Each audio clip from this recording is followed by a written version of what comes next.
Hi everyone, welcome to today's video. This is Rajesh Sajwani और आज के वीडियो में मैं आपसे बात करूंगा how to switch from non IT to IT jobs, IT industry. तो अगर आप फ्रेशर हैं और नॉन आईटी बैकग्राउंड से हैं या आप एक्सपीरियंस्ड हैं और नॉन आईटी बैकग्राउंड से हैं तो ये वीडियो आप ही के लिए है। सो आप नॉन आईटी से आईटी में स्विच कर सकते हैं, चाहे आपकी ब्रांच कोई भी हो, आपने इंजीनियरिंग, सिविल, मैकेनिकल, इलेक्ट्रिकल या किसी भी ब्रांच से पास आउट की हो, और अगर ऑलरेडी आपको 4-5 ईयर का वर्क एक्सपीरियंस है किसी अदर फील्ड में, नॉन आईटी फील्ड में, तो भी आप आईटी में इजीली स्विच कर सकते हैं। जी हाँ, कंप्लीट प्रोसेस शेयर करूँगा आपके साथ स्टेप बाय स्टेप। और चैनल को अभी तक सब्सक्राइब नहीं किया है तो please do subscribe this channel and check out the playlist also. तो अब बात करता हूँ नॉन आईटी से आईटी में आप कैसे स्विच कर सकते हैं। तो चाहे आप फ्रेशर हों या एक्सपीरियंस्ड हों, पहले आपको अपने आप से ये 3 क्वेश्चन ज़रूर पूछने चाहिए। Question number 1, why IT? आपको आईटी इंडस्ट्री में क्यों आना है? ऐसा क्या है आईटी इंडस्ट्री में जो आपको अट्रैक्ट करता है या आपको आईटी में इंटरेस्ट है? तो नॉर्मली इस क्वेश्चन के 3 आंसर हो सकते हैं। पहला होता है पैसा, दूसरा होता है लाइफस्टाइल, तीसरा हो सकता है इंटरेस्ट। सो अगर आपने हाई सीटीसी सुन लिए हैं कि उसका 40 लाख पैकेज पे सिलेक्शन हो गया, किसी का 50 लाख हो गया, किसी को 60 लाख मिल रहा है, तो ऐसे कुछ सीटीसी अगर आपने न्यूज़ में या किसी अपने रिलेटिव से सुने हैं पैसा ही पैसा होगा, तो आपको आईटी की ओर एक अट्रैक्शन होगा कि यार मैं भी यहाँ पे जॉब करूँ और मुझे भी इतने हाई सीटीसी मिलेंगे। क्योंकि जो नॉन आईटी फील्ड वाले हैं, जो आईटी इंडस्ट्री से बिलोंग नहीं करते हैं, उन्हें सीटीसी और इनहैंड सैलरी में डिफरेंस होता है। तो उन्हें सीटीसी और इनहैंड सैलरी का डिफरेंस क्लियर नहीं होता है, उन्हें सैलरी स्ट्रक्चर का पता नहीं होता है। तो वो एक अपने हिसाब से जो भी 50 लाख पैकेज का इनहैंड सैलरी कैलकुलेट करते हैं, जो कि एक सही कैलकुलेशन नहीं होता है। दूसरा पॉइंट होता है लाइफस्टाइल, कि अगर आपका जो ग्रुप है, आपके फ्रेंड सर्कल हैं, उसमें कुछ सॉफ्टवेयर इंजीनियर्स ज़रूर होंगे, तो आपको एप्पल की वॉच, आईफोन, कार, अच्छे वैकेशंस, फॉरेन ट्रिप्स, ये सब दिख जाता होगा। तो इन सब चीज़ों को देखकर भी आपको आईटी में इंटरेस्ट आता होगा। और थर्ड रीज़न होता है इंटरेस्ट, कि आपको रियल में जेन्युइनली इंटरेस्ट है आईटी इंडस्ट्री में, आपको न्यू टेक्नोलॉजीज़ के बारे में पढ़ना अच्छा लगता है। आईटी से रिलेटेड जो भी चेंजेस होते हैं, न्यूज़ आती है तो आप उसे रीड करते हो, समझते हो, तो ये आपका एक रियल इंटरेस्ट है। तो ये एक रीज़न हो सकता है। सो अगर आप पहले के 2 रीज़न वाली कैटेगरी में आते हैं तो आपके लिए नॉन आईटी से आईटी में आना थोड़ा सा टफ हो सकता है और हो सकता है कि आपको सक्सेस भी ना मिले।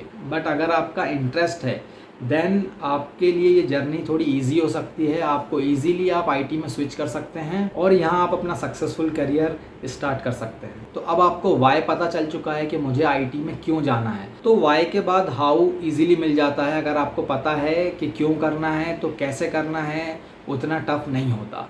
तो सेकंड क्वेश्चन आपको अपने आप से पूछना है कि आपको कौन सा डोमेन है, कौन सी स्किल है, कौन सा डिपार्टमेंट है जो आपको आईटी में अट्रैक्ट करता है, जहां आपको इंटरेस्ट है। तो अगेन जो आईटी में नहीं है उनके लिए आईटी में सिर्फ 2 ही डिपार्टमेंट होते हैं, एक होता है डेवलपमेंट, दूसरा होता है टेस्टिंग।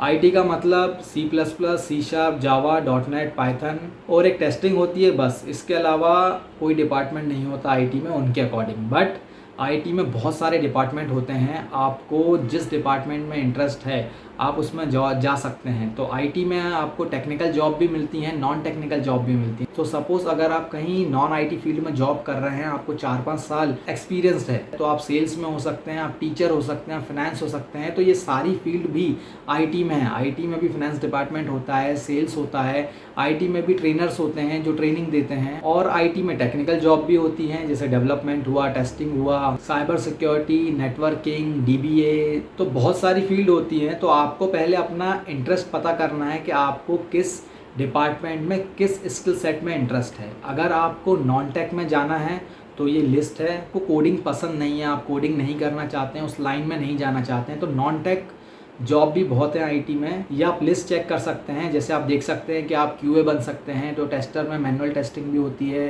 देन आप बिजनेस एनालिसिस बन सकते हैं, आप टेक्निकल राइटर बन सकते हैं, तो आप UX engineer, support engineer, SEO specialist, ऐसी बहुत सारी फील्ड्स हैं जहां आप नॉन टेक में भी जा सकते हैं। और अगर बात करूं आपको टेक्निकल में जाना है, आपको थोड़ा कोडिंग में इंटरेस्ट है, देन आप डेटा साइंस में जा सकते हैं, आप क्लाउड इंजीनियर बन सकते हैं, आप वेब डेवलपर बन सकते हैं, वेब डिज़ाइनर बन सकते हैं, नेटवर्क इंजीनियर बन सकते हैं, साइबर सिक्योरिटी में जा सकते हैं।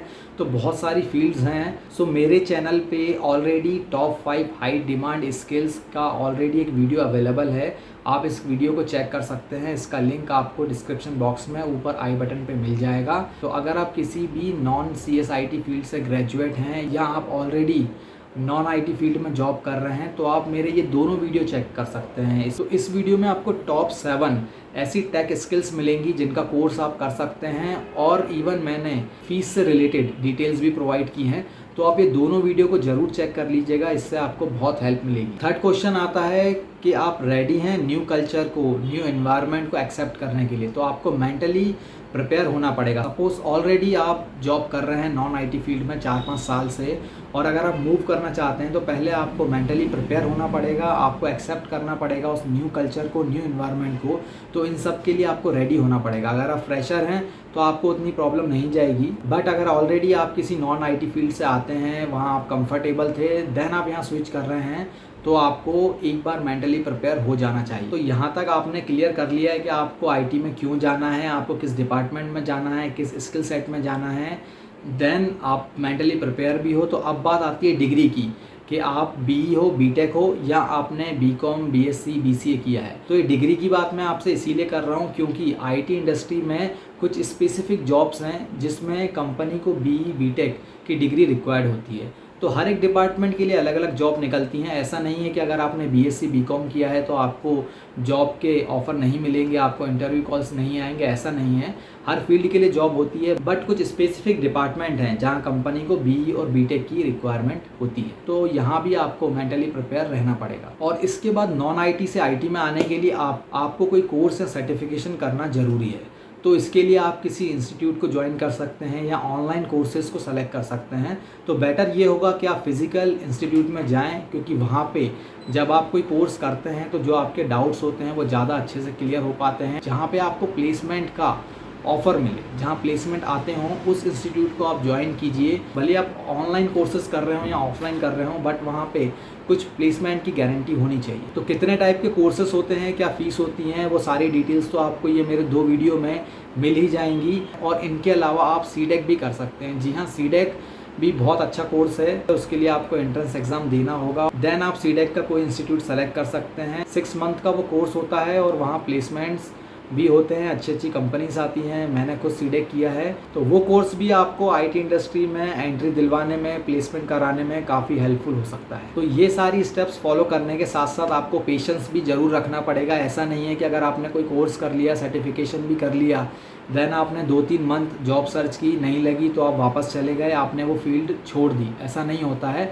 आपको पेशेंस रखना पड़ता है। जब आपको पूरे डाउट्स क्लियर हो गए, आपने अपने आप से क्वेश्चंस पूछ लिए हैं, देन आपको कंटिन्यू उस फील्ड में लगे रहना पड़ेगा। आपको इंटरव्यूज़ देने होंगे, आपको अपनी प्रोफाइल अपडेट रखनी पड़ेगी, आपको naukri.com पे अपडेट रहना पड़ेगा, आपको LinkedIn पे अपडेट रहना पड़ेगा। देन डेफिनेटली आपको IT इंडस्ट्री में एक अच्छी जॉब मिल सकती है, एंट्री मिल सकती है। देन इसके बाद आप अपने कैरियर को सक्सेसफुल बना सकते हैं। तो ये था एक छोटा सा video to get job in IT industry. Video आपको अच्छा लगा हो तो प्लीज़ लाइक, सब्सक्राइब कीजिए, फ्रेंड्स के साथ भी शेयर कीजिए। Thank you for watching. Bye bye, जय हिंद।